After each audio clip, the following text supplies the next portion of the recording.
Connor, you there? Oh, hello there. Oh, new teeth. This is new. New mouth. Ooh. Ah. Well then. Oh, new legs too. Oh. What the actual...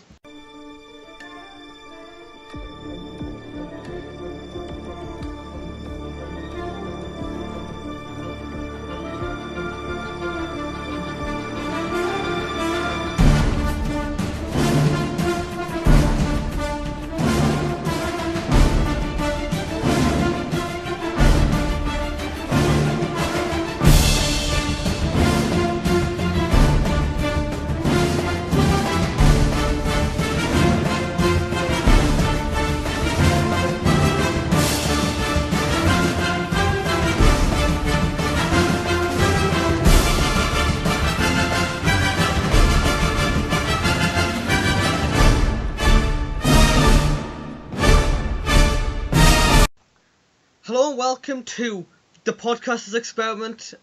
I'm Ryan and this is Ewan. Say hi, Hello. Ewan. Hello, fleshy mammals.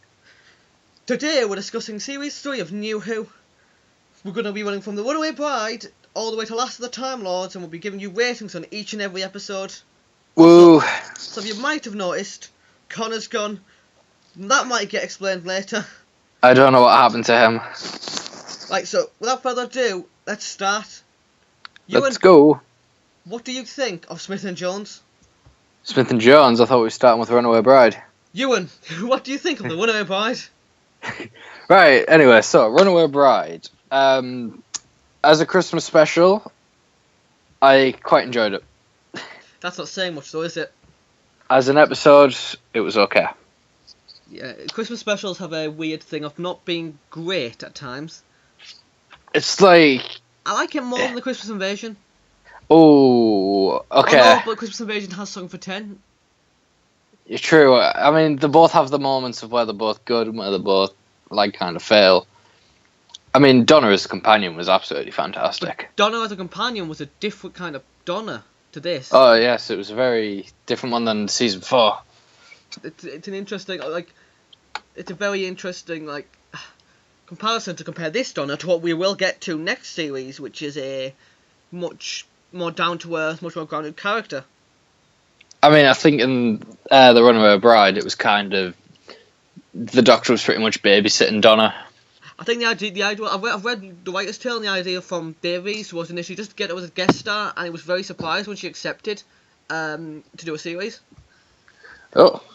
I mean, it's like, because she's all like, oh, I'm just going to go home now, you know, you can do all your stupid aliens stuff, whatever. And he was like, Donna! And then, like, the Robot Santas came back. I was happy to see those again. I really was... Like, I spent a while in Christmas Invasion trying to work out what they were doing, and I realised, oh, they're there because something's going to destroy the world. They're because of the scavengers, which made me think, okay, is that going to be every Christmas special now? I'm glad they haven't brought them back since.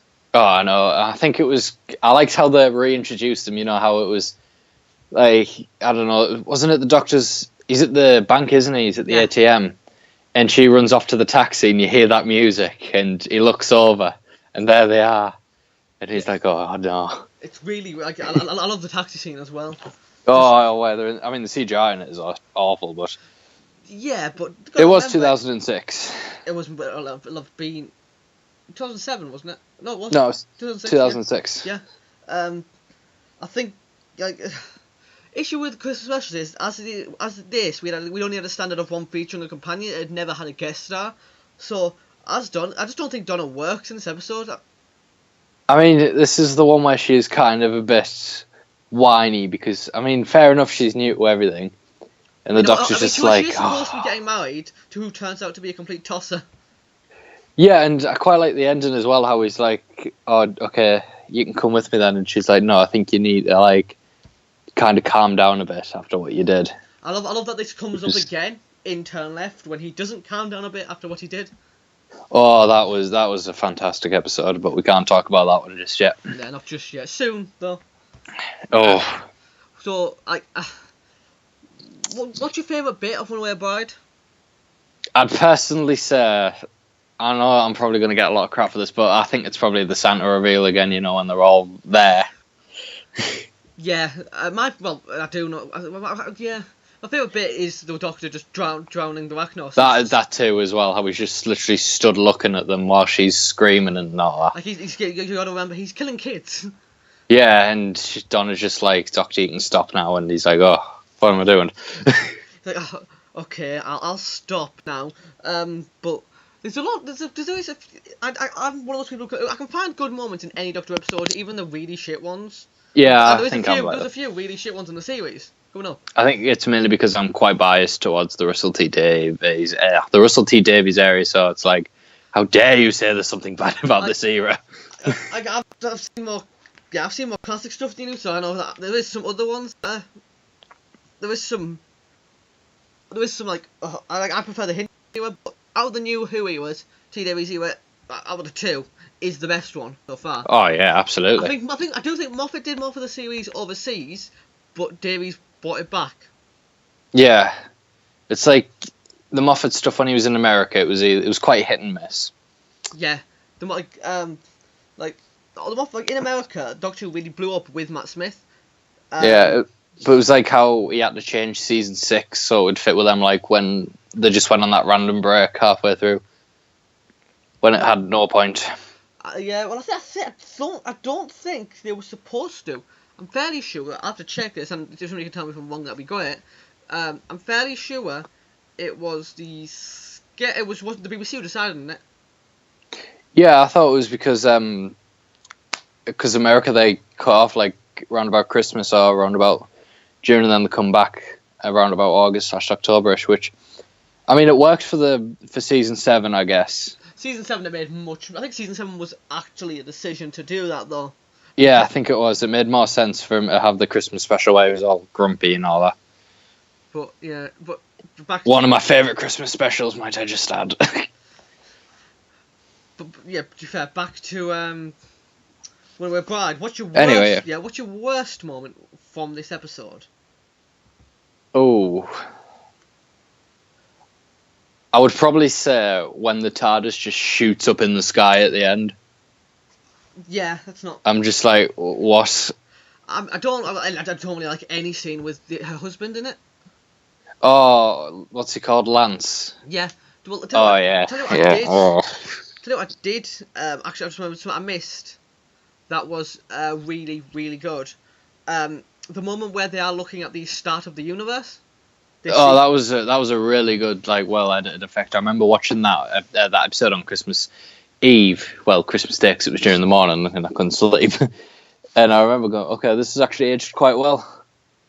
Yeah, well, the big Doctor Who effects really do. The big Doctor Who effects really do rate, like, the effect in I think it's the explosion later in the series in Sound of Drums, which I'm fairly sure it might have been a real explosion. That might be why, but that still looks incredible. Is that's when they're in Martha's house, isn't it? Yeah. We'll run through that later because I've seen the episode enough in the last 2 weeks to be able to rattle off every event. Like, I mean, the mackerel in New Earth, that was mackerel. Something. You mean mackerel? Oh yeah, mackerel. Where did I get mackerel from? Fairly sure mackerel's a fish, Ewan. I'm gonna Google that. The mackerel. That's weird with the mackerel because they were classic villain, but they brought him back for really shit cameo. Yeah, it's a fish. Yeah, but they brought the mackerel back for really shit, really underused cameo. We'll move on to that soon. But like they've never brought the Rachnos back since, which I think works for it because it was the last of its kind. Was it because of the Time War? They said. I think so. I'll check now. Because everything in the 10th era, species was dead because of the Time War. Yeah, that was quite an interesting concept as well because like we thought it was just the Doctor who was the victim. When is it the end of the world when it's the Doctor who says it's my people who were gone? Yeah, but we do find out in I think it was. I can't remember what episode it was.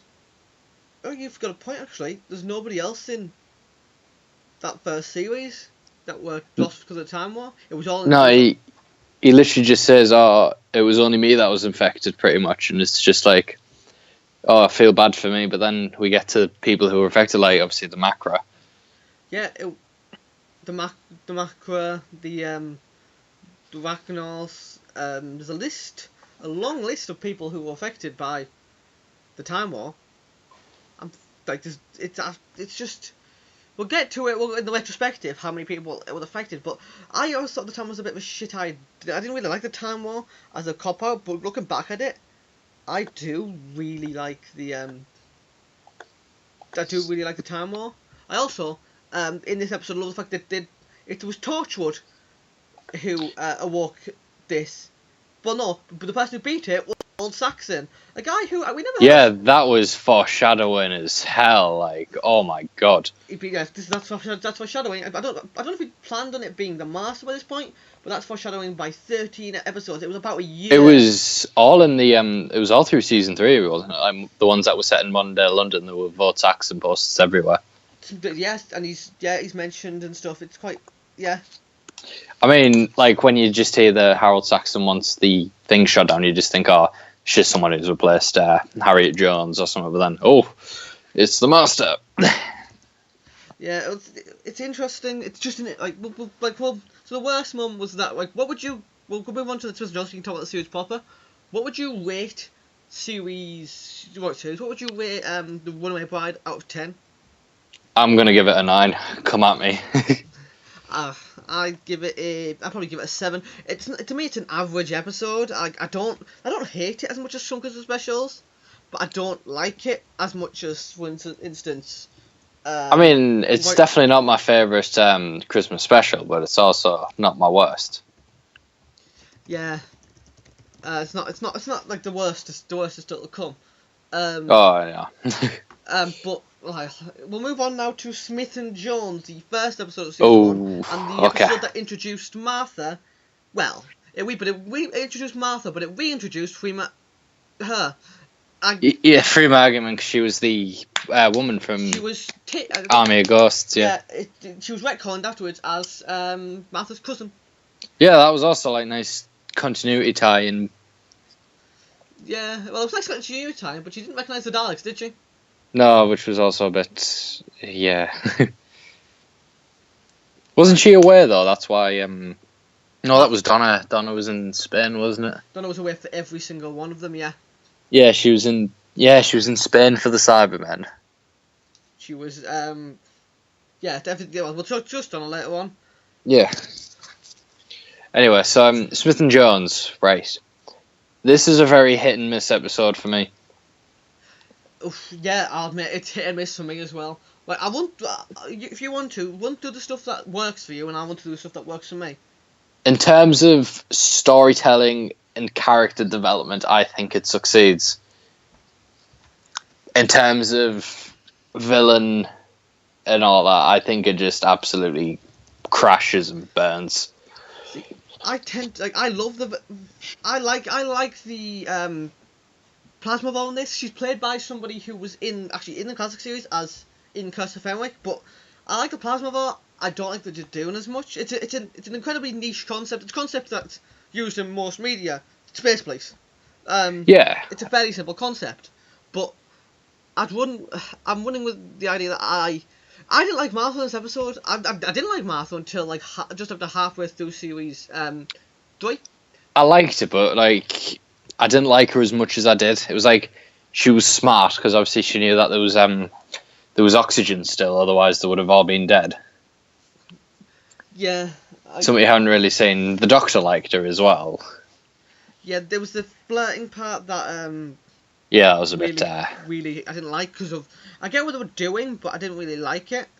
I don't mind the harmless flirting, but like he did straight up kiss her as well, which was just a bit Yeah, it was a bit weird. But with Smith and Jones, he kissed her in this one to give her air.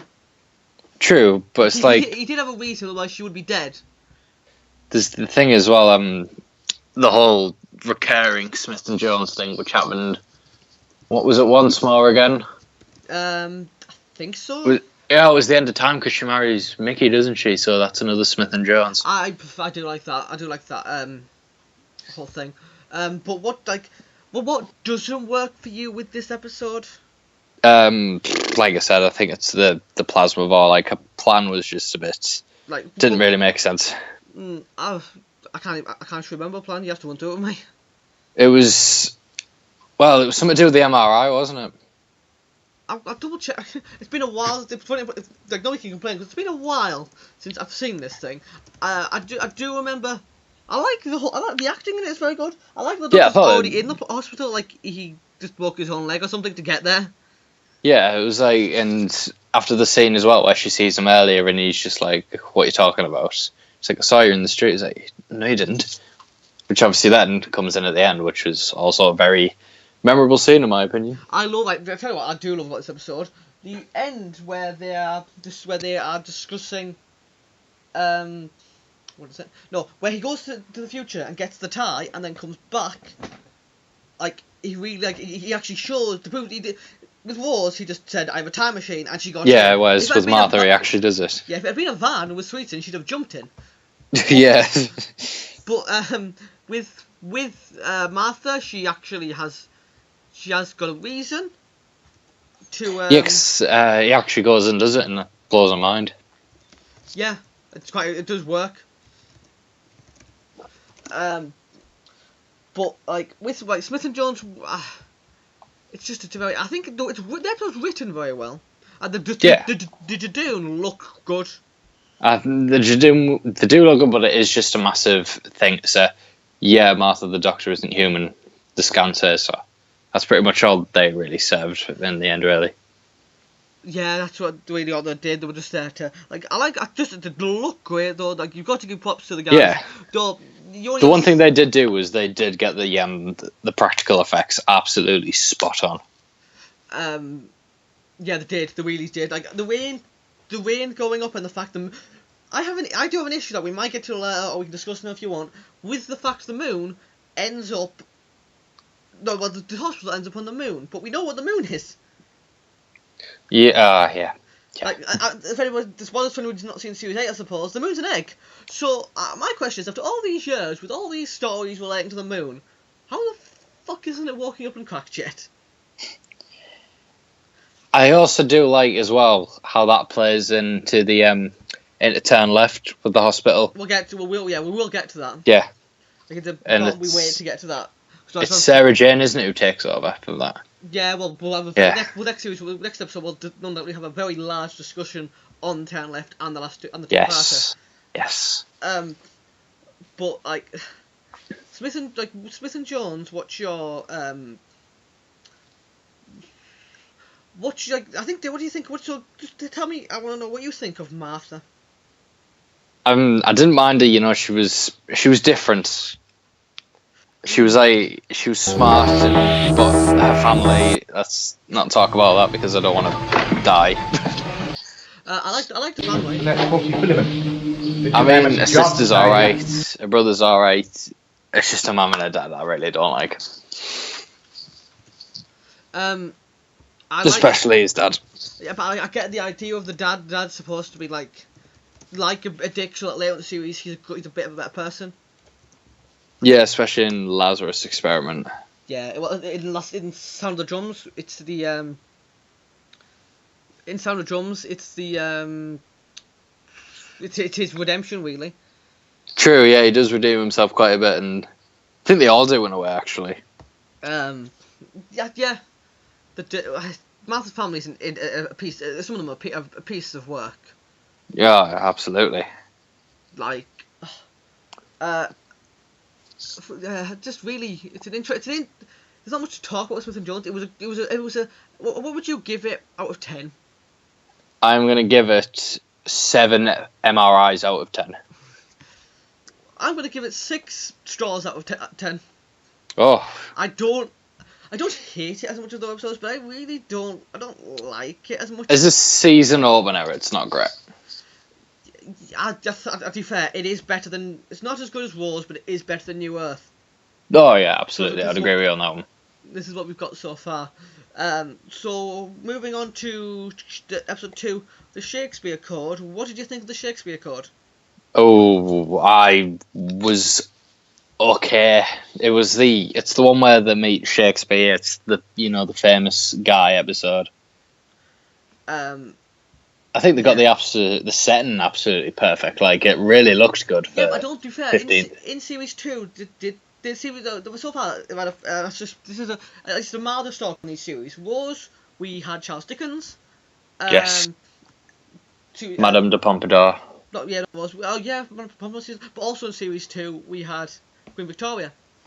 Oh yeah. That's the main one. But with series 3 we had Shakespeare. Yeah, I do hate this. I do hate the whole it's witches, but it's aliens. Yeah, I think they would have literally been better off if they literally were just witches. Yeah, like it's witches, but it's aliens, and like But they had a good premise going on, like, oh, something strange is going on, witches, and obviously witchcraft was a huge belief at that time. So they had some really good facts about it. Oh no, it was aliens. I do love the whole. I love the open, cold open. Is that where the guy drowned, or that's where? She lures a guy in. No, that comes later. That comes in the episode. She lures the guy to the building, possibly implying she's having sex with him. Then turns into a witch and kills him. Yeah, that was Lilith, wasn't it? They all blend together. They're all Carrionites to me. I'm pretty sure one of them's called Lilith. One of them's called Lilith, and the other two don't have names, or I'm fairly sure. Oh, these were the Carrionites. Carrionites also affected by the Time War. I don't believe so. I'll check. I'll tell you. So, what do you think? What do you think of the villains in this episode, Ewan? Oh, I think they were defeated quite easily, which was a bit anticlimactic. I like them as a threat. I think they're a very credible threat. I think they should come back, which I'll get into why and how later. But what I do really dislike about the villains is the fact they're defeated by Harry Potter words.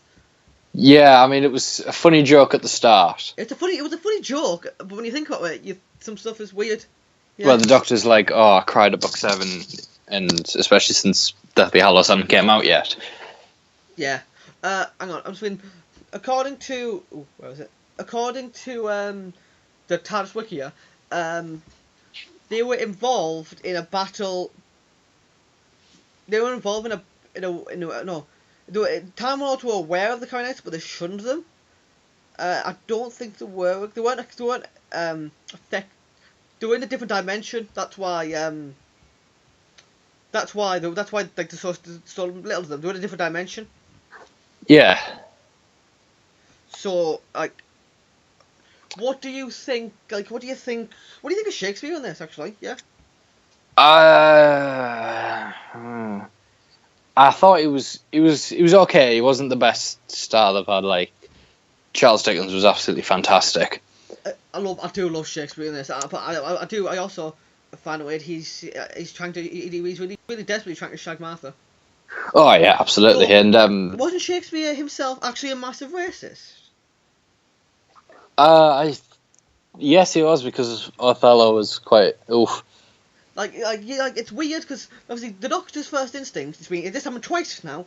His first instinct when they're going back into the past with a companion, with a black one mainly, is to take them back to a massively racist period and tell them nothing could go wrong. It happens with Bill, and he knocks the racist out, but nothing happens to Martha, which just doesn't feel right. Not that I would say there should be racism, but there should be racism. There should be something here.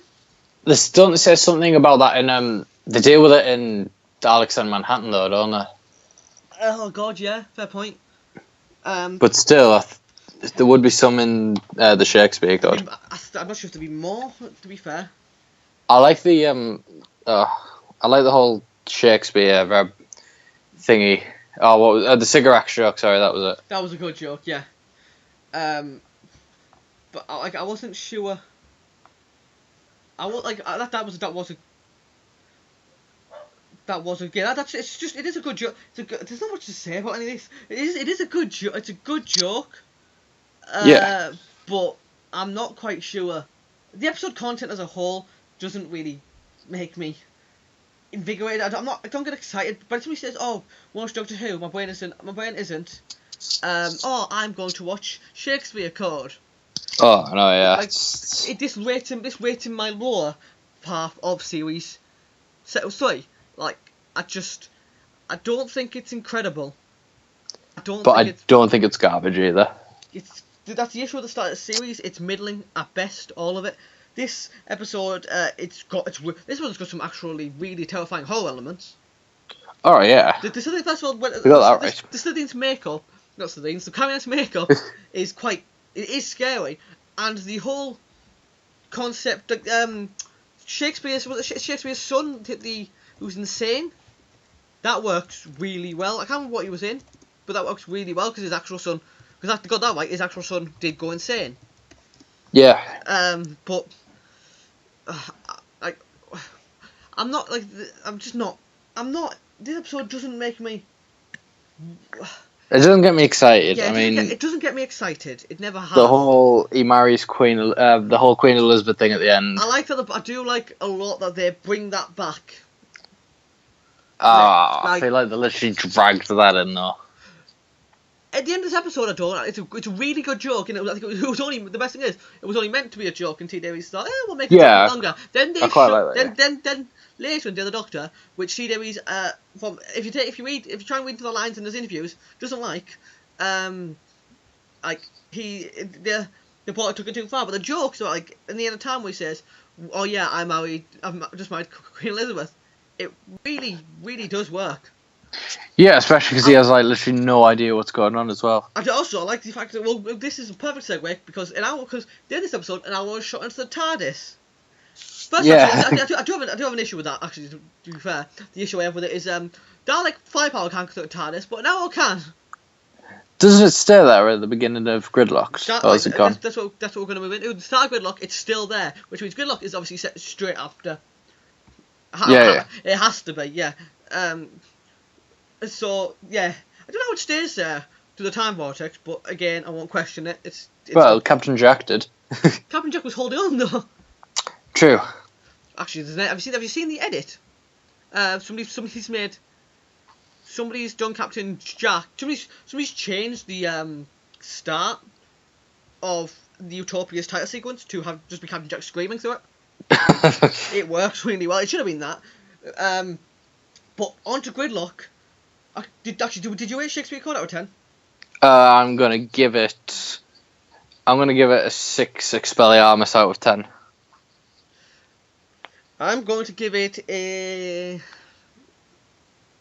6 Shakespeares out of 10. Oh, we should have like little edits where you've got like little Shakespeare heads at the bottom. Well, during this podcast, no mate, nah, too much work. If anyone's listening to this, I love you all, and I'll edit anything for you. Anyway, Gridlock. What do you think of Gridlock, Ewan? I think it's better than New Earth. The cat creatures in this are much better. In fact, Big Finish have just released a cat creatures box set. It's all set on New Earth, which is that box set that nobody has ever asked for.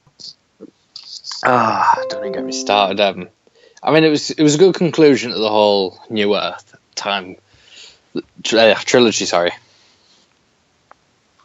Yeah, it was a good trilogy. Oh yeah, what's the trilogy? Well, it's End of the World, New Earth, and Gridlock. To be fair, I'm not sure if I'd call that part. It's like End of the World's more the prequel, I think. Well, yeah, I mean, the final First of All appearance as well. I mean, he looked absolutely amazing in this episode as well. Oh yeah, he looked really good. And what he does was quite well, the young 7-year-old May, very upsetting. Yes, that poor man. We'll get through that. So the Doctor and Matt obviously land, and they get the mood patches thing, which I was discussing with somebody the other day, and we said we feel like the mood patches themselves would have made for a better episode concept. Well, where it's like they're controlling people or something. Because it would work really well with it, just simply because the mood patches concept it can be if you want. The Doctor Who always likes dealing like mental health and stuff. You can deal with like depression and stuff. B, it's the idea of control, and C, it's a better idea than an evil traffic jam. Yeah, well, that's what everyone in Britain's scared of. Yeah, but Russell T Davies wrote this after going to America. Oh. New York. Oh. New York. What was it? Yeah, this is why it's set in New York. Yeah, that one. It's the reason that's why it's set in New York, because he had this experience in New York. So I really do. I just feel like it would have been better to. I liked the interactions between the Doctor and what's his name? Between the Doctor. Martha getting kidnapped confused me. I didn't think it was needed. I mean, I like the whole idea of like the separator. They have to like get reunited through the world's like worst traffic jam. I do like the idea of the fact that the reason they kidnapped them they're not evil. They're not nothing like that. They just wanted to get out. Like I like the fact that I like these kind of... yeah, because they needed a certain amount of passengers, didn't they? You need 3 people that use the fast lane, but the fast lane is the macro. Yeah. Which, yeah, it's interesting. The reason the fumes were all there was because of the macro. But like, I think I can't remember the cat name. Brannigan. This episode. First of all, Brannigan. Oh yeah. Brannigan looks incredible. Was it the if you stay out there too long, you like summit the gas will inflate your head? I saw someone whose head grew to like 10 feet or something. Imagine picking that nose. I love the fact that he's just got so many good. His outfit, the prosthetics on that thing were incredible. I don't even know if the prosthetics, whatever that was incredible. It was incredibly well done. But however, what does weird me out is the fact he's got children he's got kitten children. Yeah, I thought we were going to go to that yet. Yeah, it's a bit of a weird one for me. We won't drum that much, but I don't get how it works. But also, what does actually made me quite happy. You've got what's her name? Valerie Brannigan, his wife, who was do you know who she's played by? Who's she played by? She's played by the woman who played Bill's adoptive mum. Who played the who? Sorry. She played Bill's adoptive mum in series 10. Did she? Yeah, it's the same woman. Rehashing actors since 2007. Well, no. Since 2006. 2017, because they hadn't rehashed her until 2017. Oh. But I would have liked. I was checking it, but I would have liked more with these characters. To be perfectly honest. Yeah. Like the only other time they've appeared is in the comics, which was, and I'm going to read this out to you because it's mental. Oh, here we go. Like so, it's in a comic called In-Flight Entertainment, which I'll just check on it. It has Valerie and Thomas in it. It was okay. Maybe it's not canon. I'm just looking at it now because it's like In-Flight Entertainment was one of a series of online comic strips posted to the BBC's Doctor Who website. It was created using the Comic Maker. Maybe it's not. This is one of the official ones that the BBC posted, so we'll just run with this. Because the only other time they appeared, the only other time they've ever appeared was in series series 3 and this. And the reason they appears in this is because they get him back, and then Valerie's been turned into a Cyberman. The Cyberman and the Jadoo are invading. I love fan-made stuff, mate. It's mental. Oh, Christ. What is the Doctor Who community? I think clearly this is more canon than TV show right now. Oh, Christ. Anyway. Yeah, the episode. What's your best moment of this episode? First of all, when this final scene, you know, it's for me. It's either Face of Bo or it's the scene where the Doctor's jumping through each individual car. Oh, and he finds the nudists. Yes. He finds the nudists and he just looks. It's like, sorry. This was aired fairly early on at night. I was very surprised, to be fair, that they'd allow this. I mean, you don't really see much thoughts. No, it could have been worse. It could have been cute. It could have been one of Russell T Davies' gay comedies, and you'd have just seen the full penis. Oh. What's your worst moment of Gridlock, Ewan? Just how the macro look. Yeah, you barely see him, but from what you see, it's just not great. Clearly, they've run out of the budget by this point. Oh, I know. Well, the New Earth ones are always the expensive ones. Yeah, see, the New Earth, but this series did a lot of expensive stuff, I feel like. There's episodes later on, like Human Nature from the Blood later on, I do feel like, Arsenal kind of episode, it seems like the more of a budget episode. Oh, absolutely. I think they was trying to save money for the finale. They want to make the finale as explosive and awesome as possible. They definitely won't do it because I think Smith and Jones this probably saved a bit more money, quite a little, like not much money. The Shakespeare Code, probably not. This definitely. What would you rate this out of 10, Ewan? I had a witty thing for it as well. Okay, I'm probably going to give Gridlock about 7 macro claws out of 10. I'd give it 6 gas clouds out of. Yeah, I'd probably say around about a 6, maybe like high 6, low 7-ish. We did forget to mention like the ending. The Principal's death is really well done, but there's also the key moment which nobody picked up on at the time, which is Ewan not alone. Oh, that probably hit me like a truck. Later, even we'll get to it later on, but it was quite there's some like wasn't it his whole thing with doing story arcs really well. Oh, I know, he foreshadows them from like season 1. Torchwood was foreshadowed in Bad Wolf in series 1. Oh, and the giant role they played, and then when they come back as well. Yeah. Did the show Torchwood come before season 3 or was it after? The show Torchwood came before season 3 as him wanting to get I'll double check the airing dates. The last episode, have you seen Torchwood? Yeah, because I think it's the first episode when you see the Torchwood lair lab thing. You see the Doctor's hand in the corner. You do, and it's the last episode. It's the last episode of series 1 after Jack has died to Abaddon, who is, I don't even know what he was, but it was a shit special feature, an incredible idea. It was called End of Days. At the end of that, he hears the TARDIS. You don't see it, you just hear the TARDIS, and Jack goes running. That leads directly into Utopia. Yes. Yes. There was an issue I have with Last of the Time Lords, which we'll discuss with at the end. But see, Torchwood happens during. Torchwood. There was no Torchwood during. I was checking. End of Days aired on the 1st of January 2007, and then it led directly in. But so we'll move on now. Daleks in Manhattan. And here we go. Daleks. I'm going to preface this by saying my opinions of this were biased initially by the Radio Times because they spoiled the reveal. They had it was a week before the actual reveal. I didn't watch any of season 3 on initial broadcast. I don't know why. I think it's just kind of slid under the radar because I watched all of season 1 and 2 on broadcast. I didn't watch series 1 and 2. Because I only got into it midway during series 2 properly. I've been a fan since 2006. My first episode live was Runaway Bride. But I missed that one on broadcast as well. It wasn't until the DVD files I watched that one.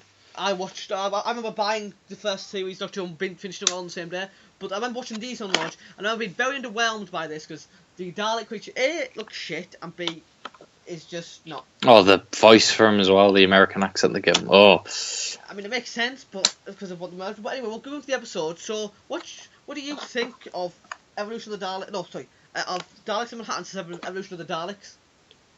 I like the Doctor's character in it. You can tell he's a lot more angry that they're here because of what happened in Doomsday. Yeah, you can tell he's a lot more.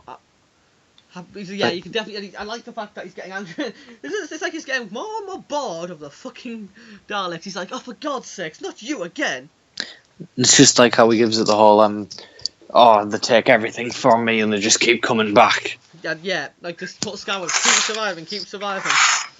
Oh, Cult of Scarrow is probably, probably one of the best Daleks they've ever had on the show. Yeah. It's either that, it's that. It's Dalek. It's Dalek followed by it's like the Dalek and Dalek followed by the Cult of Daleks because the Dalek and Dalek was just terrifying. Yeah. What do you like? So what do you think? What do you think of the Daleks in this show? I thought they actually were quite menacing. Actually, I don't think I've ever been that scared of the Daleks before than I have in this episode. I like the menacing. I thought they were menacing for the first part. Oh, like how they're turning humans into pig slaves and all that. Because in the classic era, they used to use human slaves, like actual human slaves. So why the fuck didn't they use actual robot slaves? Or alternatively, I think it was just to show off what they could do with Laszlo. I reckon. Yeah, I do. I reckon because I think the reason to be mentioned was probably the reason they decided against using Wolvermen is because the fans who had just started with NuWho would just say that's a whip of the Cybermen, when in fact the Overmen came first. Yeah, it was what was I going to say? I've lost it. Well, what's your favourite moment? We can come back to it afterwards. What's your favourite moment of? We'll do two. What's your favourite moment of Daleks in Manhattan? I'd say it's either the part where they're in the sewers, and probably when Dalek Sec hybrid finally gets revealed. You know, all the music that's going off, all the tension. Everyone has no idea what's going on, and then out he comes. Radio Times fucked that for me. I do like the reveal. I still like the reveal. But my favourite bit from this is probably I like the scenes with Lars. The scenes with Lars were quite emotional. I like everything in the camp and the fact Spider-Man's in it. Oh yeah, it's Andrew Garfield, isn't it? Yeah, it's Andrew Garfield. I really liked him, as you'll see here at the end of the episode. I really like the music in this episode because I think it's some of the best original creative music in the series. Oh yeah, it's 1930s America, so of course. It's an original song. It's done really well. But what's your worst moment of Daleks in Manhattan? Probably how Dalek Sec looks, and when he sucks the guy up as well. That's just Was that the first part? That's the first part, yeah. Because he sucks him in, doesn't he? Then he reveals himself at the end of the episode. And then he goes, "I am Dalek Sec," and I'm like Daleks. My reaction was, Daleks can do that. Yeah, that's what I was like. Daleks can do that since when? If Daleks can do that, well, they do that. That doesn't explain how they converted so many people with part of the ways, but it still makes no sense. What would you rate the first part? What would you rate the first part out of 10? I'm going to give it 8 pig slaves out of 10. Oof. The first part I'd probably give 7. I'd give 7 Andrew Garfields out of 10. 7 Andrew Garfields. I'm running out of ideas here. 9 Tom Hollands. Just start naming Spider-Man. Hey, welcome to the Spider-Man podcast. With me, Spider-Man, your host, Spider-Man. Spider-Man. Spider-Man. So, Evolution of the Daleks, I thought was a really shit conclusion to all of this. I feel like it was going somewhere. Yeah, it was. And then they just kind of ruined it with the whole, they're actually still human, shooty Dalek. It wasn't just that, it was the Dalek's actually a good person. Hang on, wait, what? He's the purest form of hatred. I like how Dalek Sec hybrid's turning human, and then they end up chaining him up, and then the Doctor's like, "Oh yes, he was trying to help you. He was being human, and you murdered him for it." So that was quite good. I do, and I love that. I love the bit of continuity that the Daleks don't give a shit. They just kill. They don't care. No. If he's a bit human, he dies. So, same with what else was it? The end bit when he sees Dalek Khan as well, and it's like Dalek Khan, the last of the cult of Skaro, and then he gets away. Yeah, he just then he doesn't appear later on. Like the emergency temple telephone. I remember jokes about it about the time though, where the Daleks oh shit, and then just like emergency temple teleport disappears. And it was like how Martha's like, everything will be alright, well, if there's just one Dalek out there, and the Doc's like, just one Dalek's all it takes sometimes. Like, it was a nice basically like flashback sort of thing to Dalek, yeah. Yes. Yes, that was. What's your worst moment of Evolution of the Daleks? When the human Daleks come out, without a doubt. Interesting concept, just wasn't handled too greatly. Yeah, I like the concept, but human Daleks have been done. This was years ago now, back with Troughton. They were done. The human Daleks, but these Daleks had emotions, whereas the human Daleks here were just humans. Well, they start clicking on in the end, don't they? Like, what's going on? Yeah. They were just humans, and they were all murdered. Like nothing. They did nothing. I do believe my food is here. Yeah. To anybody listening, he's eating. He's ordered food because he thought Oof, what do I need? What do I need for this doctor discussion? A lot of food. Yes, my food boy.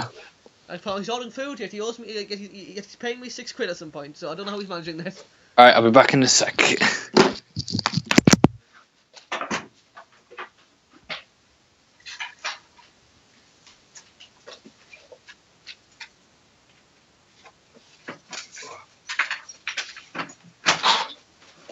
So everybody can hear that. That's Ewan talking to the delivery man and calling him sir. So I would put intro music over this. I would put music over this, but I think it's better you hear him and hear how unprofessional he can be. And remember, I've got to live with this every day of the week. Oh, here he comes, here he comes. Oh, oh. Is he coming? Is he coming?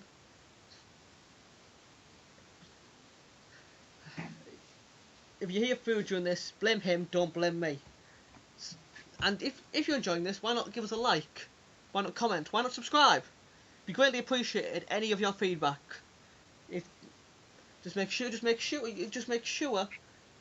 let me know in the comments below, and let me know in the comments below if there's any topics you want me to tackle. Because in any future video series, I'm considering tackling the spin-offs, for example. So let me know, and we'll see what we can do. Is he coming back? Is he coming back? And he's back. Prodigal son has returned.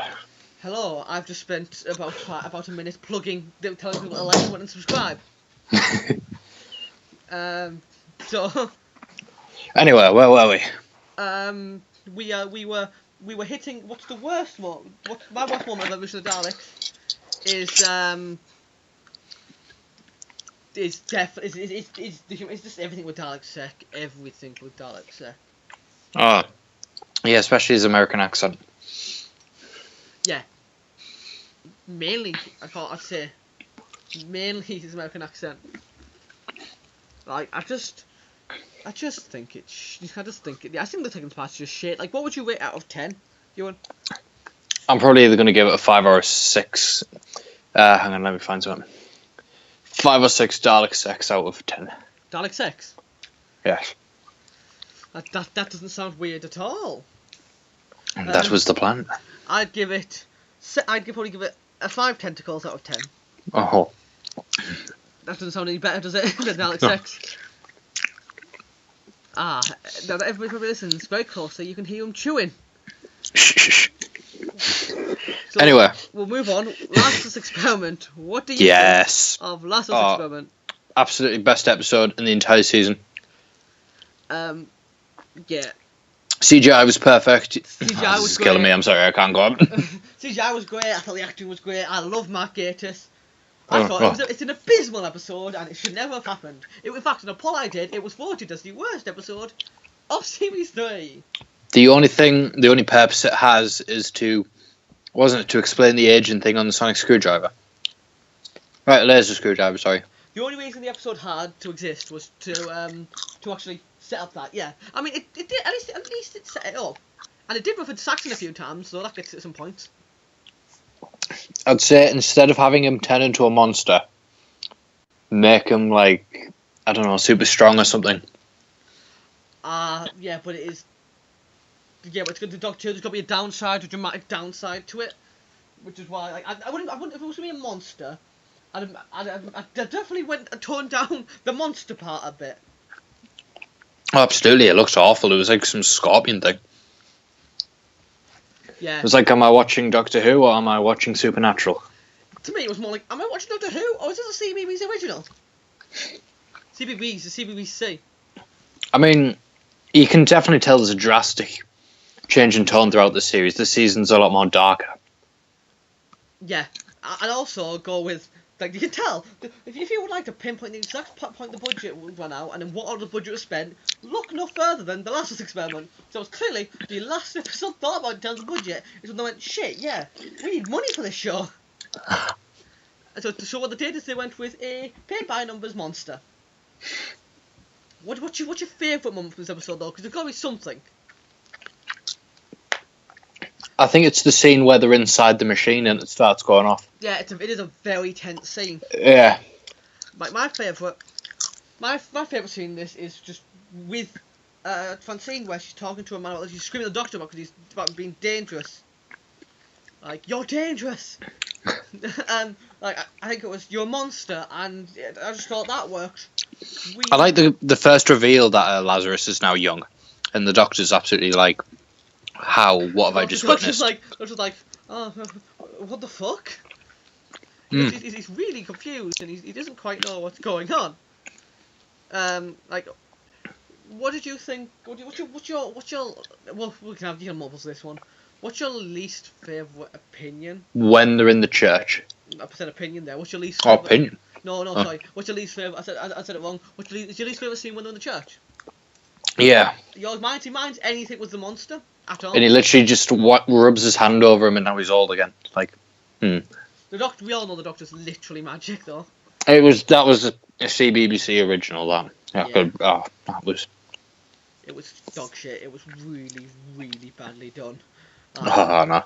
My least favorite moment is just the de-aging process, and really anything with the monster, because the monster, it had fucking potential, and they ruined it. It was good setup for Laser Screwdriver.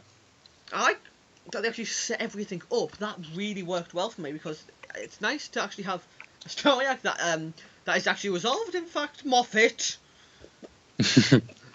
I think that worked really well, but like there's not much to say right other than it's really, really abysmally shit. Anyway. What would you rate? Yeah, I was going to say I don't want to talk about this episode any longer, so I'm going to give it 3 ages out. Not ages, sorry. 3 bad CGI monsters out of 10. I'm going to give it 1 Mark Gates out of 10. It's really really badly done. It's really badly executed. I know some people like it. Like some people like Love and Monsters, but for me, it just doesn't have what it takes for being. It doesn't have really have what it takes. It's shit. It's complete shit. It's worse than Fear Her. It's worse than Love and Monsters. It's worse than any episode so far. Anyway, moving on to the next one, being 42. 42 by our new showrunner, Chris Chibnall, and people don't like this episode. I love it. I think it's a great concept. It's 24, but done worse. But I think it's a great episode. It has its bads and it has its goods. That is what we're here to do. So what are your goods about this episode? The fact the Doctor's legit scared. This was something we hadn't really seen that much before. Yeah, the Doctor being scared in this episode. He was either upset or angry. And in this episode, he was actually physically terrified, and I adored that. Like when he's looking at the sun and he's like, "Oh my god, the sun is alive." I mean, at the same time, that idea is horrible, but the execution was fantastic. I love the idea about an angry sun. Like, I can't remember if that was like a species or it was just a sun. It reminded me a lot of the thing from the Rings of Akaten. We don't talk about that though, do we? No, we don't. There was good moments in that, but I thought this was better. This was a better sun. Just in general, it was better. Yeah, it didn't have a big scary face on it or anything. It was just the sun. And the Doctor looking into it and being like, "Shit, really, really scared." I forgot how they resolved that episode. This episode. Yeah, how they resolved 42. 42, they got through all the things, all the pop quiz, if you prefer, and they what was it? They head back to the vent room, and I'm winning through it now. I forgot. Corwin gets ejected into space because I think he's the last of the sun or something. The fuel vents, they vent the fuel, because they've nicked fuel from the sun, so they vent it, so now it can get away. By this point, everybody except for 2 crew members are dead. So, like... Yeah, I'm with you now. My favourite thing here is, the Doctor at the end of this episode leaves them. There's 2 of them. How are they going to survive this? Don't get me wrong, they're dead. Oh yeah, absolutely. They're extremely bored because they're both male. There's nothing to do. Like, what the Doctor could have done is at least took him home. So the end of this episode, what are your weak points of this episode? Like I said, the idea that the sun is the big bad. I like that. My weak point of the episode is the Coronation Street actor Michelle Collins. Oh. I think she's a bit shit in this episode. I love the burn with me thing though. Like that. I mean That's a very good idea. I think. I'm kind of glad it wasn't like some alien parasite or something. In all fairness, but I think it really works well. It's a really good. It caused Playground games forever. And the ending of this episode is really good as well because it's throughout the episode, Francine is chatting chatting. Martha phones Francine, and it's all saying, and turns out Saxon's members have been listening to her calls. Which I thought was done really well. Though she's just credited as Sinister Woman. So, she doesn't even. No, I like that even in the last Sandra Jones when she's in it, she still doesn't get a name. She's just Sinister Woman. Like if you got a scary character, Russell, name them. Wasn't it that woman in End of Time Part 1 as well? The one who picks his ring up, isn't she Sinister Woman as well? I'll double check. I'll Google end of no. It was which is a clear reference to Flash Gordon. That whole thing, by the way. Yeah, definitely. We'll get to the Pink Wing thing. While I'm going to check. So, what would you rate this out of 10, though, Ewan? I'm going to give this. Hang on, let me think of my funny joke here. We'll be here for a while. 7 evil suns out of 10.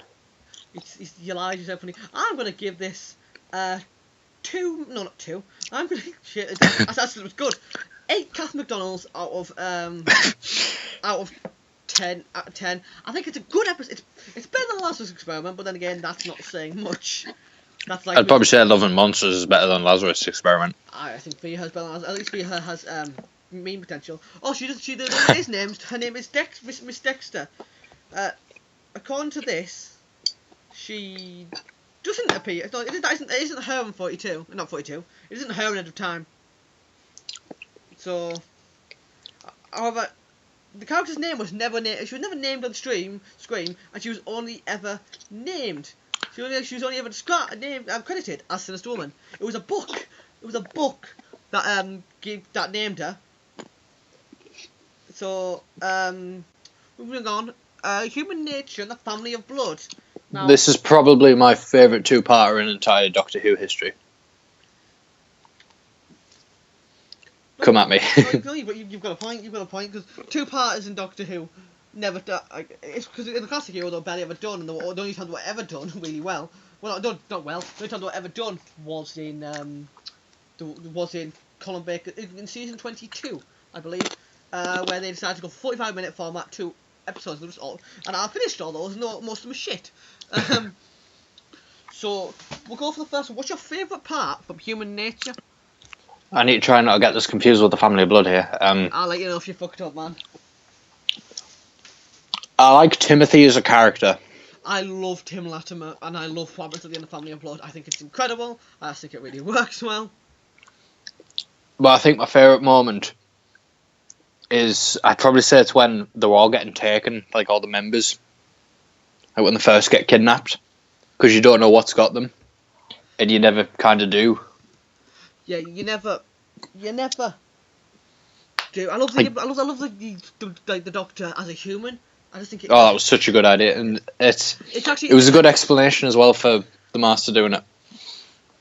What did you think of what was it? What do you think of the whole? What do you think of what do you think of becoming human? Do you think he works? I think Tim act is. What do you think? Do you think they did this well? Because the writer, Paul Cornell, he wrote the book Human Nature, which is sort of this idea, but with the Seventh Doctor. It's not changed, but Paul Cornell's episodes tend to be some of the best because Paul Cornell also wrote what's it called? He wrote Father's Day. So did you like Father's Day, Ewan? I did. I think Paul Cornell, and I'm pretty sure of this, he never came back again. So Human Nature is just, for my money, my favourite part is just anything with the Doctor and Joan, I think her name was, wasn't it? Yes, it was. They got her to play her great-granddaughter as well in the end of time, didn't they? Yeah, which was interesting. Mate, that actually made me cry. Oh, you're a pussy, you are. I actually am, I'm sorry. Like, what's your favourite part? What's your least favourite part about this? Is the question. What's your least favourite part about human nature? Difficult question. Ooh. I'll go first to give you a chance to think. My least favourite part is probably I'm not sure actually. Scarecrows, yeah. I quite like the scarecrows. I didn't really understand where they came from. I didn't understand the purpose. I'll tell you what my favourite. I'll tell you what something that I've learned recently that really shocked me. The person who plays Brother of Mine. Yeah. He did. So that entire episode when he's possessed, but from when he gets possessed to the end of the episode, that entire episode, he doesn't blink once. Doesn't he? No. Oh Christ! Like, he really dedicated to his character. I think it was in Merlin as well. I did like the deleted scene. You know, when it's not, the footage isn't sped up of the instructions. And it's like, oh, one thing, I hate pears. Never let me eat them and all. And the next scene, he's eating a pear while he's looking at the watch. Yeah, too. Like, it's not much to say. Like, what would you rate human nature? I'm gonna give this. Oh, that's quite a tough one. I'd give it a. I'm gonna go 8 fob watches out of 10. I'm gonna go 9. I'm gonna go 9 kids who are firing guns out of 10. Okay. It's a really good episode. It's done the best first parts. Yes, I would agree with that. I don't know what. I think Family of Blood is better. We'll move on. Yes, absolutely. What's your favourite part of Family of Blood? David Tennant in general in that episode was fantastic, especially at the end. My favourite scene in this entire episode, and I'm going to put it out there now, is the scene where they are going all together. I actually think that's one of the weakest. Oh, it's God. Emotional, but I think it's just. I like, had me blubbering like a baby, just seeing what he could have had, and then giving it up. Yeah, but it's like when he goes to the family and he's proper upset and he's really scared, and he goes, "Just take it, make him go away." They open it and he's like, "Well, sorry." I thought that was really good acting on David's behalf there. Yeah, David. You might not like David Tennant. Oh, I love David Tennant. Like, some people don't think he's overrated, but he's you can't argue he's incredible. Oh, he gets the emotional side right between anger and just pure cockiness. Yeah, it's very interesting. It's like how he can change from like 3 emotions at once. Like in Christmas Invasion, you know, he's all happy, and then Harriet Jones blows the cigarettes up and he just goes, "Oh, guess what you've done?" Yeah. What's your favourite scene from this episode? Like I said, the end when he comes, where he goes to the family and he's tricked them the whole time. My favourite one of my favourite scenes also is the ending. Yes, when he goes to where the city and old Timothy still having the fob watch. Yeah. Yes. I think it's a really dark I scene. also quite like the are you on about when he punishes the whole family? Yeah, that's the scene I'm on about. The Fury of a Time Lord. Oh, that was so good. It's so good. It's so dark. It's incredible. I think it's when it goes, he never said a word. That was the worst bit. It's like, oh. Yeah, he was just there. He was just there staring. It's really well done. It's really well made. What's your just not much to say about the weird thing about the good episodes is that a lot of them there's not much to say. What's your worst moment for the episode? Probably how they resolve the cliffhanger at the end of the first part, where it's like, "Doctor, give yourselves up, I will like kill." Is it they've got a woman hostage or something? Yeah. And it's like, "Oh, we'll kill her," and they have Martha. Yeah, they've got Martha, and then they've got Joan. Then Timothy just opens the fob watch, and like that big laser thing comes out, and I'm just like, "What?" Yeah, this big. I mean, don't get me wrong. I really like Timothy. I really like the whole he likes the fob watch. Yeah, I like the ending of this episode as well with Timothy, where he sees a war veteran and you see him in the war, and you're like, oh my god, this is so good. Like it's Is really... it set before or after the First World War again? Pardon? It's the First World War. First World War, yeah. Because at the end, all about no more fighting now, and then it cuts to them in a war. And that, not only is that weird, that's really humorous, but that's also really, really dark. Like it's just it's so well done. And now we move on to the controversial episode. Controversial.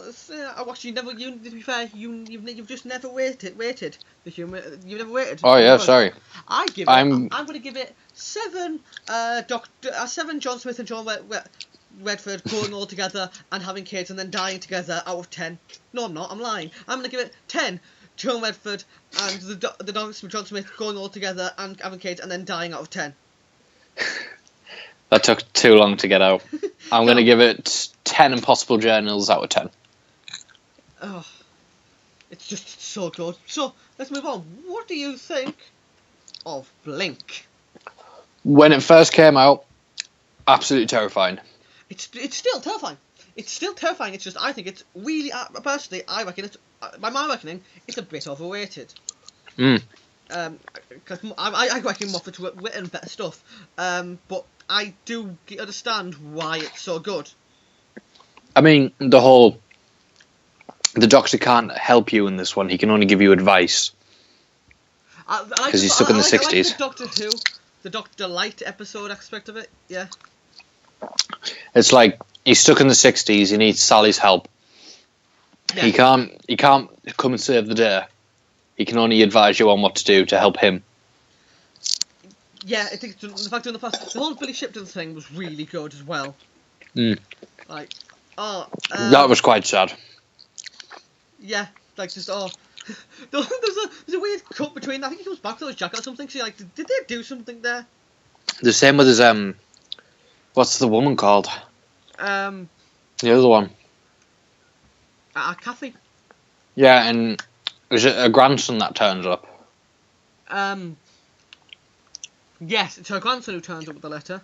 Yeah, and they end up, and she's in Hull, and that's so. It's not the past that annoys me. It's Hull. Yeah, the fact it's in Hull. Oh God. Like it's an interesting. I don't understand how Kathy knew where Sally would be though. How she managed to remember after all this time and all that was a bit. I get it because she was having a time. What's the first thing you're gonna do? Remember where you're. I know, but she'd lived the rest of her life there. Yeah. I mean, that would have been quite crushing for Sally as well because she's literally watching all the people she's met, like, just get old and die in front of her. Yeah, it's an interesting. Like I love this episode. I love Blink. We'll move on to the actual meat and bones. What's the best episode moment? What's the best episode? What's the best episode? What's your best moment of Blink? I would say when is it Billy who gets sent? Billy Shipton, yes. Yeah, and he had with the Doctor, and he's talking. Yeah, and he's just like, "There's something I need you to do, but it'll take you a while, and I'm sorry." And yeah, and what he does is he yeah. To be fair, the Doctor's a complete bastard in this. Well, yeah. That was quite a good twist as well. How they're in the TARDIS, they think they're safe, and the TARDIS starts going without them, and you're like, "Oh my God." Like the episode. I love the whole Weeping Angels. Like it was they ruined it when they showed the Weeping Angels. Yeah. Like when they showed them moving, it ruined it. What's your worst moment from Blink? That's quite hard for me to decide that. I don't mind it actually. It's a niche one. It's the Timey Wimey line because it's so many shit Tumblr memes. It's quite irritating. True, but I don't think that affects the episode as a whole. Like I wouldn't drop it because of a jokey line. The worst part of this, I think, might. It's Sally's friend, roommate, boyfriend, or whatever. Larry. Also the ending, because the ending's like applying the creeping angels everywhere. Never resolved. Oh no, especially the image of an angel becomes an angel in season 5, and here's Sally with an entire scrapbook full of them. You're like, so there's creeping angels everywhere. So why isn't everybody in this world dead? Like, I wish we'd seen Sally Sparrow again, mind you. She was supposed to come back for Stolen Earth. Yeah, well, so was do you know who else he wanted back? Elton from Love and Monsters. He was supposed to be in End of Time as well. Was he? You know when he goes on his goodbye tour? He wasn't. You're lying to me. No, when Tennant goes on his goodbye tour, he's supposed to see Elton and Moni Myrtle. I can't remember her name, so I'm calling her that because that's who she was. It was. I forgot her name. It was just cuts to them. Ursula. Yeah, it just cuts to them having fellatio. Stop it. That's the implication, and you know it. Yeah. I have always questioned it, not because it's just not because it's weird. Well, it's weird. Mainly because it's a pavement piece, right? And pavement tends to end after a while. What happens to your dick? I'm reporting you to the council for that. Oh God, I'm just. Oh yeah, he was briefly considered. Yeah, that would have. And for Stolen Earth, it was supposed to be a Dalek ship crashes into Larry's DVD shop. It wasn't. Oh, I do love the idea that like the whole thing with Elton in Stolen Earth was going to be he's walking about and he just sees all his shouting again. He's like, oh for fuck's sake. Sally Sparrow. So what would you rate this out of 10, Ewan? Ewan.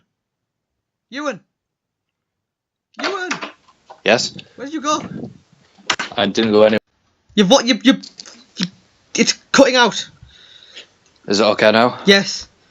So I must have went in the kitchen. I did go in the kitchen. I want to get my drink.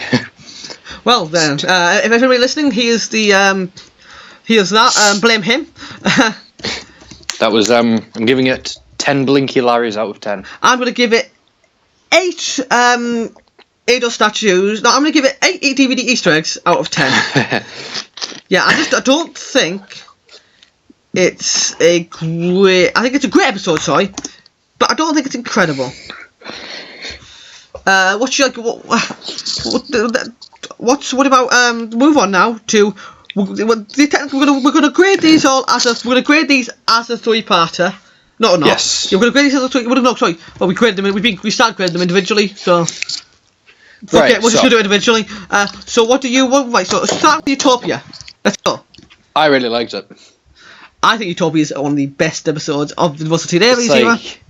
I like how it's just the Doctor and Martha. They're in Cardiff. It's just like, just gonna stop for a quick fuel. Here comes Jack. Jack runs in. It's incredible. The Doctor sees it and he's like, no, pushing the button like, oh, hurry up. I like how this leads directly in as well. This comes from directly, Torchwood, what you were saying earlier. Yeah, it comes directly from Torchwood. I think it just works really fucking well. I think it's incredibly well done, and like, my favourite part I think about this episode is well, it's obvious. It's the master reveal. Which like my favourite, but I also love Jack in this episode. I love Martha in this episode. I love everything about this episode except for the kid actor, because he was the kid actor that won Blue Peter. That's it. You can't blame them though. Yeah, but I'm actually friends on Facebook with the guy who designed the Absorbaloff. Should we witch hunt him or? I'm not quite sure. Like, what's your favourite? What's your favourite part about Utopia? I quite like the threat of the what they're called. Oh God, say that again. I think something happened there. I'll try it. What's your favourite part of Utopia, Ewan? I apologise to anybody listening if this cuts out at times. I don't know what's going on. Is everything okay now? You can hear me, yeah? Yes. Might be my end, I'm not sure. What's the people called? The savages? The future kind. Or, future kind. Well, essentially, what they are. The Sand People from Star Wars. Yes, I quite like them as a villain. I do. I think they were really well they're a really well done villain, and I think like they didn't need. I'm glad they were a one-time villain because they didn't need to come back because really they are just they are vampires really. Vampires of Venice, boy. Yeah, let's not talk about future episodes yet. What's your least? We'll have to go through everything this episode, to be honest. What's your least favourite part of this episode? I feel like it's really difficult. No, that's technically the sound of drums. I'm probably gonna say when mine's gone blank again. I like the bit when the Doctor's having to catch up with Jack. Yeah, I love that when he's just having a chat with Jack. I don't like it. They're like, oh yeah, wars, and you're like, shut up, shut the fuck up. You've spent an entire series going on about wars, and Martha wants to commit suicide. Yeah, pretty much. But I think everything in this episode works except for the. I don't think Future Can't work. Yeah, I'd say the child actor is probably the worst bit about it. Yeah, but I wasn't. Yeah, and the child actor was. It's good. It's great. The master in this episode, the reveal. The sky is made of diamonds. God. It's like The entire like you. Done, not. Oh, that hit me like a bus. You're like, oh my fucking god! You hear the voices and you think, oh yeah, that sounds familiar. That sounds familiar. And then when it does that, you're like, oh my fucking god! Like it's quite incredible. I know, yeah. It's really well made. It's just there's not much else to say about this episode. I'm going to be perfectly honest with you. It's just really good. So what would you rate Utopia out of 10? 9 sky diamonds out of 10. I'd rate it 10. I'd rate it 10. Now I can say I was provoked out of 10. Stop it. I'd like to point out one of my favourite parts of this episode is the Master just be like, it's the Master's regeneration, but I also hate the fact he regenerates because Delta Jacobi is incredible. Although he did do audiobooks and they are very good. So, true. I would have preferred if he regenerated at the end of the Sound of Drums.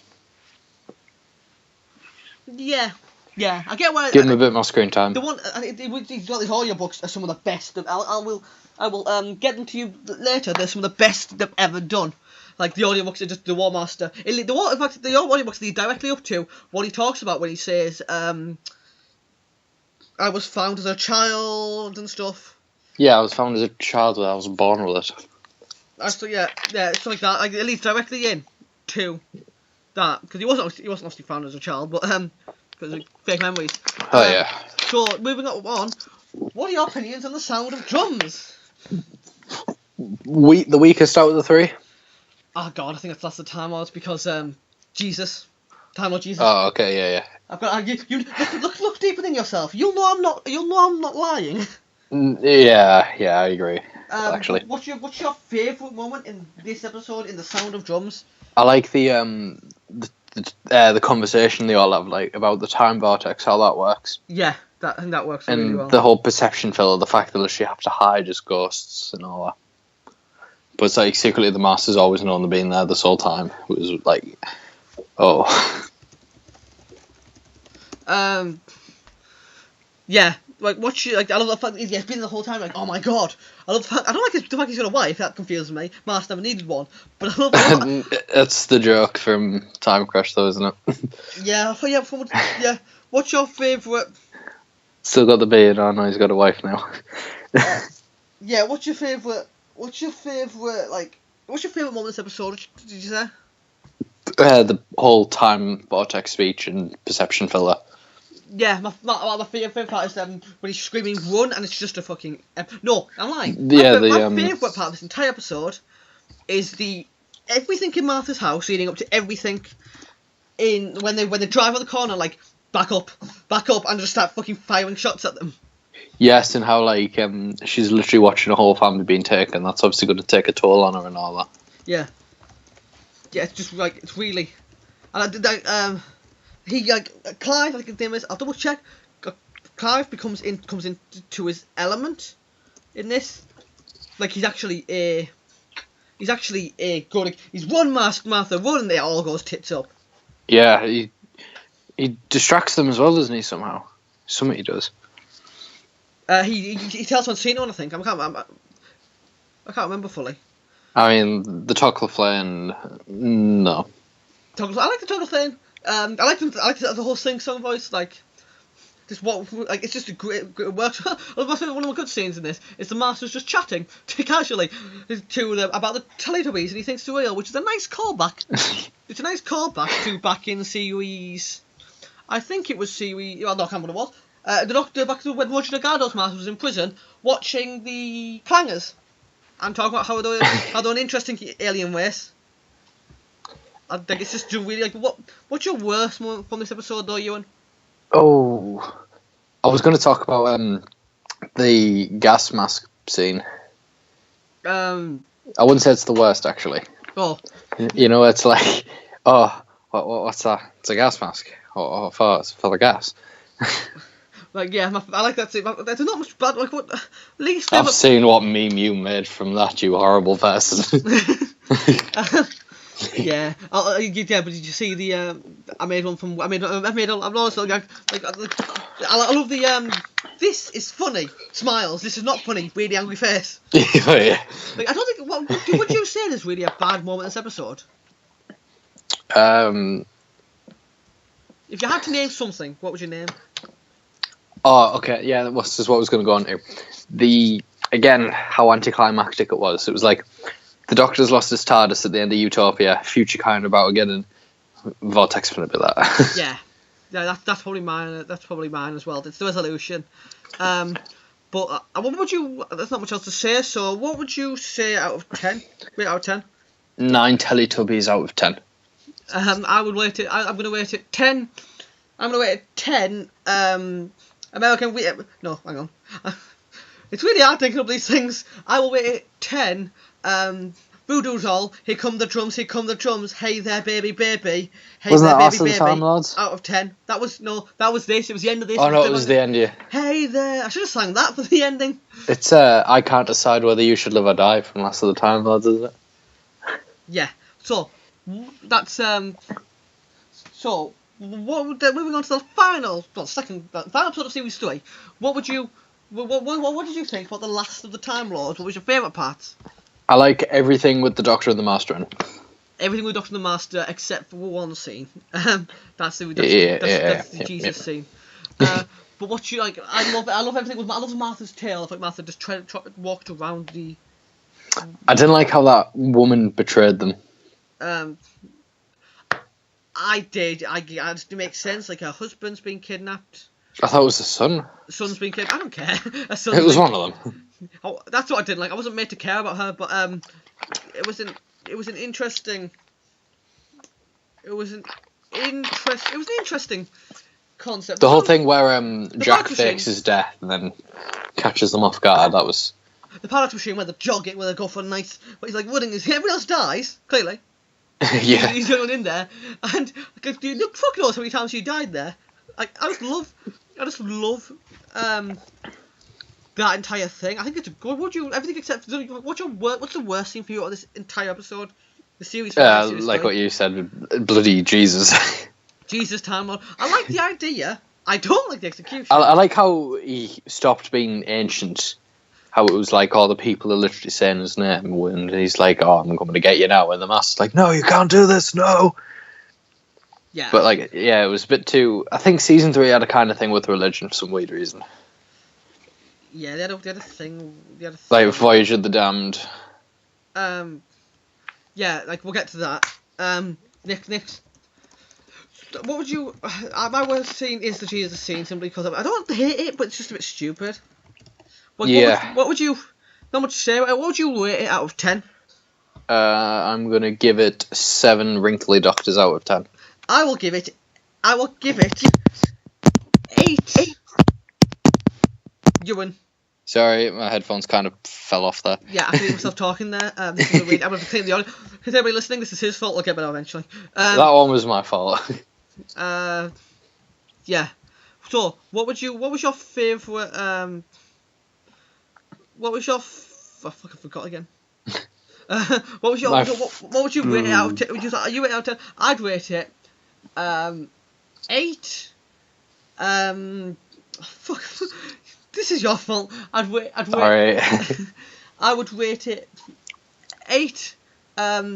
Doctor out of 10.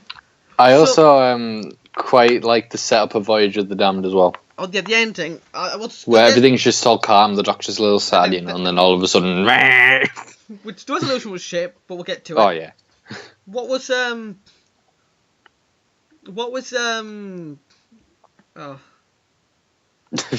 Ryan.exe has stopped working. Help! What was... I forgot, help! Right, we've done the rating. Out of series 3, what are your 3 top episodes? 3 top episodes. I'm going to give it the Family of Blood, Daleks in Manhattan, and Utopia / Sound of Drums. It's Utopia, Human Nature, Sound of Drums. Okay. What's your last 3? Most hated. I'm going to say Lazarus Experiment, 42, and I'm going to go for Shakespeare. No, I'm going to go for Gridlock. Daleks in Manhattan, and Lazarus Experiment. So, what would you rate Series 3 overall out of 10? I'm going to give it a 7. It had its ups. 7 when the ups were ups, they were what? Up. You broke your code, Ewan! No. I'm going to give it...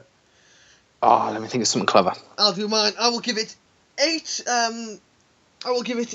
The Woman Who Walked the Earth out of 10. Beat that. I'm going to give it 7 John Sims singing out of 10. You beat that. Yeah, singing's really good in this, I've got to admit. Also the dancing. So, we'll move on to the last part of this.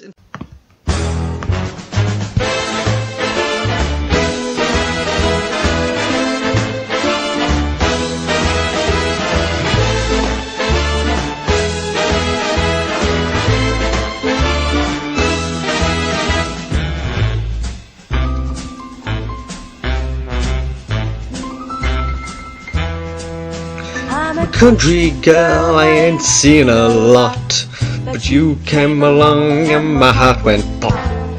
You took a little streetcar to my heart, and an apple of love fell off my cart. You want to see down to pound. You weren't the sort of guy I thought would stick round. Hey, but it doesn't have to be eternally. My bad, bad angel put the devil in me. Put the devil in me. Look at me in with your cold grey eyes, your simple smile and your bewitching lies. 1 and 1 is 3. My bad, bad angel, the devil in me. Put the devil in me. You put the devil in me. The devil in me. Bad, bad angel, you put the devil in me. So now, my dear, I ain't the girl you knew, 'cause the angels go to heaven, but I get you. The tree of life grows tall, you see. My bad, bad angel, you put the devil in me. Oh, you put the devil in me. You put the devil in me. Put the devil in me. You put the devil in me.